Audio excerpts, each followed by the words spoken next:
남자가 어디에서 왔는지 알게 되기까지 오랜 시간이 걸리었다.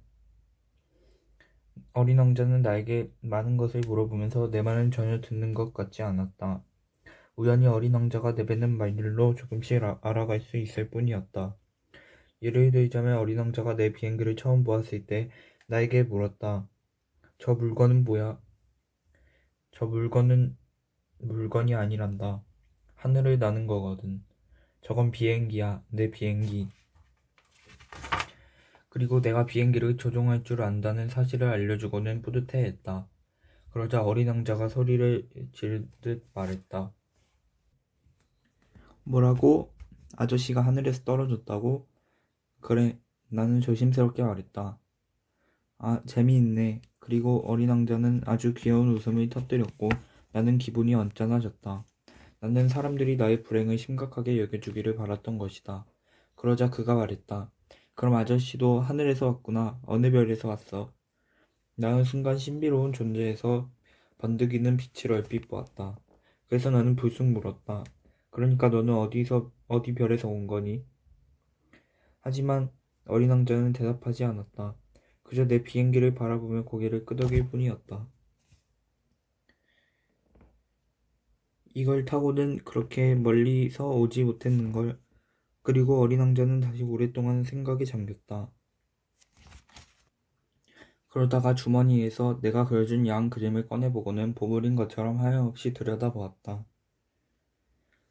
반신반의하면서도 내가 다른 별들의 비밀에 얼마나 끌렸는지 여러분은 짐작할 수 있을 것이다. 그래서 나는 더 알아보려고 애썼다. 얘야, 너는 어디서 왔니? 내가 사는 곳은 어디니? 내 양을 어디로 데려가고 싶은 거야? 어린 왕자는 깊게 생각에 잠겼다가 대답했다. 아저씨가 준 상자가 좋은 건 밤이 되면 이 상자가 양의 집이 될 수 있다는 거야. 물론이지 네가 원한다면 낮에 양을 묶어둘 수 있는 밧줄도 그려줄 수 있어. 그리고 말뚝도. 하지만 내 제안은 어린 왕자의 마음을 상하게 한 것 같았다. 양을 묶는다고? 말이 안 돼. 하지만 양을 묶어두지 않으면 이 양은 아무데나 갈 테고 그러다가 길을 잃어버릴 수도. 그랬더니 내 친구가 다시 웃음을 터뜨렸다.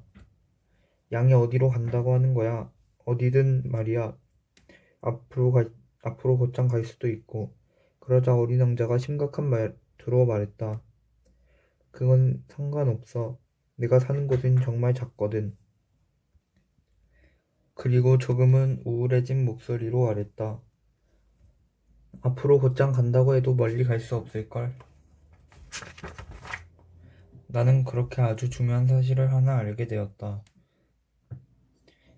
어린 왕자의 별은 집 한 채 크기밖에 안 될 정도로 아주 작다는 사실이다. 나는 그다지 놀라지 않았다. 지구나 목성, 화성, 금성 등 우리가 이름을 붙인 거대한 행성 외에도 너무 작아서 망원경으로 봐야 겨우 보일까 말까한 별들이 수백 개 더 있다는 사실을 알고 있었기 때문이다. 예를 들어 소행성 325호로 부르는 식이다. 내가 어린 왕자가 떠나온 별이 소행성 B612호라고 믿는 데에는 확실한 이유가 있다. 이 별은 1909년 한 터키 천문학자가 망원경으로 딱 한 번 본 별이기 때문이다. 그 천문학자는 국제천문학학회에 자신이 발견한 별의 존재를 증명하려고 거창한 발표회를 했다. 하지만 사람들은 그가 입고 있는 옷 때문에 그의 말을 믿지 않았다. 어른들은 이런 식이다. 다행스럽게도 소행성 B612호가 알려질 수 있었던 일이 있었는데 바로 터키의 한 독재자가 유럽식으로 입지 않으면 사형에 처하겠다며 유럽식 옷으로 강요한 것이다. 천문학자는 1920년 우아하게 서양식으로 차려입고 다시 한번 발표를 했다. 이번엔 모두가 그의 편이었다. 내가 여러분들에게 소행성 B612호 행성에 대해서 구체적으로 말하고 그 행성의 번호까지 말해주는 것은 바로 어른들 때문이다. 어른들은 숫자를 좋아한다. 당신이 어른들에게 새로 사귄 친구에 대해 말하면 어른들은 절대로 중요한 것은 묻지 않는다. 그 친구의 목소리는 어떠니? 어떤 놀이를 좋아해? 그 친구는 나비를 모으니? 같은 질문들 말이다. 대신에 이렇게 물을 것이다. 그 친구는 몇 살이니? 형제는 몇 명이나 있어? 몸무게는 얼마니? 그 친구의 아버지는 얼마나 버시니? 그러한 질문에 대한 답을 듣고 나면 그 친구를 안다고 생각한다. 당신이 만약 어른들에게 이렇게 말한다고 해보자. 붉은 벽돌의 아름다운 집을 보았어요. 창문에는 제라늄 화분이 있고 지붕 위에는 비둘기들이 있었어요. 그러면 어른들은 어떤 집인지 절대로 머릿속에 그려내지 못할 것이다. 그래서 어른들에게 이렇게 말해야 한다. 10만 프랑짜리 집을 보았어요. 그러면 그제야 소리칠 것이다. 정말 예쁜 집이겠구나. 마찬가지로 당신이 어른들에게 어린 왕자가 존재했었다는 증거는 그가 아름답고 무섭고 양 한 마리를 원했다는 거예요. 누군가 양을 갖고 싶어 한다면 그것은 그가 존재한다는 증거예요. 라고 하면 어른들은 어깨를 으쓱하며 당신을 어린아이 취급할 것이다. 하지만 당신이 어린 왕자는 소행성 비육 12호에서 왔어요 라고 하면 그제야 믿으면서 질문하며 더 이상 당신을 귀찮게 하지 않을 것이다. 어른들은 그런 식이다. 하지만 그들은 나쁘게 생각하지는 말자. 아이들은 어른들에게 너그러워야 한다. 하지만 인생을 이해하는 우리에게는 숫자는 중요하지 않다. 이 이야기를 우화처럼 시작하려고도 했었다. 이렇게 시작하면 좋을 것이다. 옛날 옛적에 한 어린 왕자가 자기보다 조금 더 큰 별에 살고 있었어요. 어린 왕자는 친구가 한 명 필요했지요. 인생을 알 만큼 아는 사람들에게는 이렇게 시작하는 것이 더욱 진실하게 들렸을 수도 있다. 왜냐하면 나는 사람들이 내 책을 대충 읽는 것을 원치 않기 때문이다. 이 추억을 이야기할 때면 나는 정말 가슴이 아프다. 내 친구가 양과 함께 가버린 지 벌써 6년이 지났다. 내가 그 친구를 자세히 설명하는 것처럼 그를 잊지 않기 위해서다. 친구를 잊는다는 것은 슬픈 일이다. 모든 사람이 친구가 있는 것은 아니다. 그리고 나도 숫자에만 관심이 있는 어른이 되어버릴 수도 있었다. 이것이 바로 내가 물감 상자와 연필을 산 이유다. 하지만 6살에 속이 보이는 보아뱀과 속이 보이지 않는 보아뱀을 그린 것을 제외하고는 아무것도 그려보지 않은 사람이 내 나이에 다시 그림을 시작하는 것은 정말 힘든 일이다. 물론 나는 되도록 비슷하게 그리려고 노력할 것이다. 하지만 할 수 있을지 확신이 서지는 않는다. 어떤 그림을 닮은 것 같고 어떤 그림은 전혀 닮지 않았다. 나는 어린 왕자의 키도 확실하게 기억나지 않는다. 이 그림의 어린 왕자가 너무 크고 저 그림 왕자에서는 너무 작다. 어린 왕자의 옷 색깔을 칠하는 것도 조금 망설여진다. 그래서 나는 기억을 더듬어 이렇게 저렇게 그림을 그렸다. 더 중요한 몇몇 자세한 부분을 잘못 그렸을 수도 있다. 하지만 그런 자세한 부분까지는 여러분이 나를 좀 봐줬으면 한다. 내 친구는 나에게 어떠한 설명도 해주지 않았다. 그는 아마도 내가 자기처럼 설명하지 않아도 알 것이라고 믿었던 것이다. 하지만 불행하게도 나는 상자 너머 양을 볼 줄 모른다. 나도 어른들과 비슷할지도 모르겠다. 나이를 먹은 게 틀림없다. 나는 어린 왕자의 별에 대해 그리고 별을 떠나 여행하게 되었는지 알게 되었다. 셋째 날 바오밥 나무의 이야기도 그렇게 알게 되었다. 이번에도 그 고마운 양 덕분이었는데 어린 왕자가 갑자기 심각해지면서 내게 물었다. 양들은 작은 나무를 먹는데 정말이지? 그래 정말이야. 야 잘됐다. 난 왜 양들이 작은 나무를 먹는 것이 중요한지 이해할 수는 없었다. 그런데 어린 왕자가 다시 물었다. 그럼 양들이 바오밥 나무도 먹겠네? 나는 어린 왕자에게 바오밥 나무는 작은 나무가 아니라고 교회처럼 아주 큰 나무라서 코끼리 떼를 데려와도 한 그루도 쓰러뜨리지 못할 것이라고 말해주었다. 코끼리 떼 이야기가 또 어린 왕자를 웃게 했다.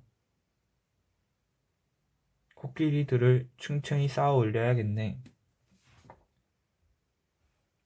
그리고는 영리하게도 이렇게 지적했다. 바오밥 나무도 커지기 전에는 조그마해. 그렇지. 그런데 너는 왜 양들이 작은 바오밥 나무를 먹기 바라는 거야? 아, 당연하잖아.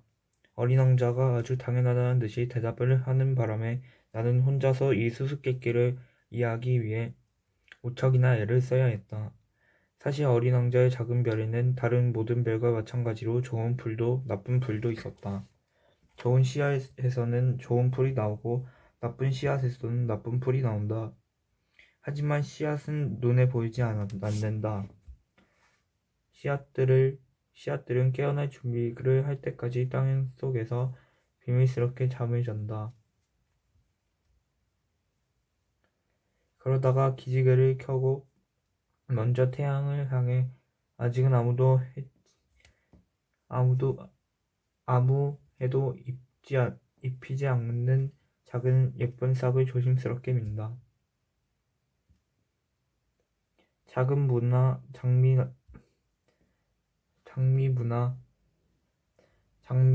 나무의 싹이라면 원하는 대로 자라도록 두어도 괜찮다. 하지만 나쁜 식물의 싹이라면 알아보자마자 바로 뽑아버려야 한다. 어린 왕자의 별에는 끔찍한 씨앗이 있는데 바로 바오밥 나무의 씨앗이었다. 바오밥 나무의 씨앗은 온 땅에 퍼져 있었다. 그런데 바오밥 나무는 너무 늦게 손을 쓰며 없앨 수 없게 된다. 그것은 별 전체를 뒤덮고 뿌리를 내리면서 구멍을 뚫는 것이다. 그래서 별은 아주 작은데 바오밥 나무가 너무 많으면 별이 부서질지도 모른다. 이건 생활 규칙의 문제야. 시간이 지난 뒤 어린 왕자가 설명해 주었다. 아침에 자기 몸단장을 마친 후 별도 정성껏 청소해 주어야 해. 바오밥 나무를 장미와 구분할 수 있을 때부터 규칙적으로 뽑아줘야 해. 바오밥 나무가 아주 어렸을 때는 장미와 무척 닮았거든. 무척 지루한 일이지만 손쉬운 일이야. 그리고 어느 날 어린 왕자는 이 이야기를 내가 살고 있는 곳에 어린이들의 머릿속에 쏙 들어갈 수 있도록 멋진 그림으로 그려두는 것은 어떻겠냐고 했다. 언젠가 이 별에 사는 아이들이 여행하게 될 때 그 그림이 도움이 될지도 몰라. 가끔 자신이 해야 할 일을 미루는 게 괜찮을 때도 있지만 바오밥 나무 같은 끔찍한 결과를 불러와 한 게으름뱅이가 살고 있는 별을 알고 있어.